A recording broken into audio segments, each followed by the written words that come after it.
Hey, what is up guys, my name's Will, back with another CSGO video. So today we have a lot of good matches yet again. Starting off, STFU Nerd versus Epiphany. I think a low bet on STFU Nerd is a good bet, but it really depends on how NATO Safix, he's a YouTuber and he's a really good CSGO player. He kind of carried them yesterday. If he performs really well, I do see him being able to pull the upset, but you should probably skip this because you shouldn't really depend on one person to make your team win. NATO Safix is actually a really good player, and he's capable of making STFU Nerd pull the upset over Epiphany.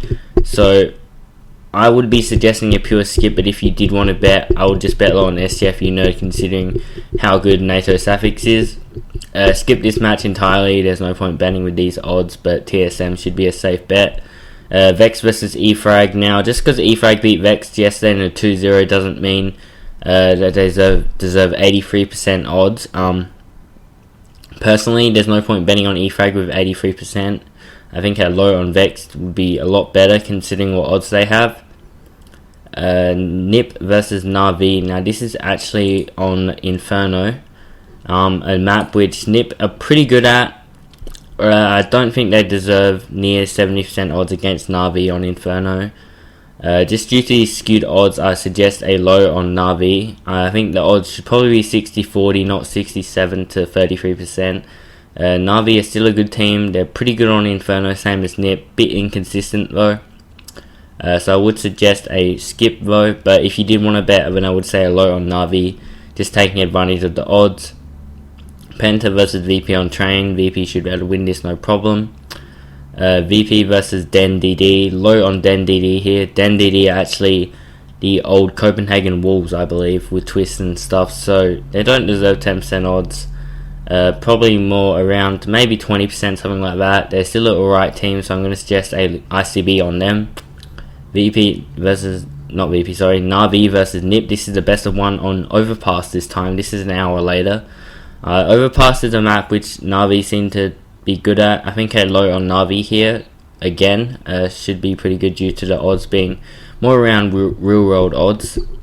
SK versus Penta, I'm going to suggest a skip. This is on Cash, I believe. No, it's on Train. It's on Train, sorry. A map which both these teams don't tend to play a lot. I'm going to suggest a skip, and I'm not going to analyze this one.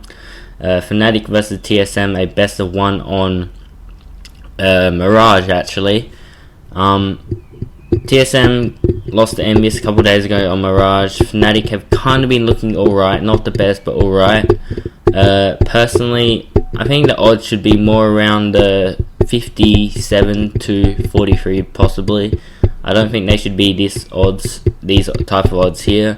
Due to these odds at the moment, I'm going to be suggesting a low on Fnatic. I don't think, like with best of ones, you kind of need to play the odds because anything can happen, and there's no point maxing on a team if they're the overdog, and they usually do win that map. Fnatic they used to be really good on Mirage. TSM tend to beat them a lot, but Fnatic probably should go low on them just due to these odds here.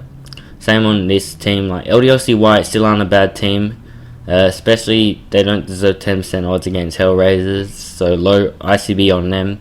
Titan versus SK on Cash, I believe. Titan should be able to win this, no problem, but just skip. 88% for a best of one. There's no point betting on this game at all. So personally, there's not that much games which are profitable. Probably the Nip versus Na'Vi games are probably the best. Maybe the low on STFU Nerd, they could pull the upset here. But yeah, I hope you guys did enjoy today's video, and I will see you guys in the next one. Thanks.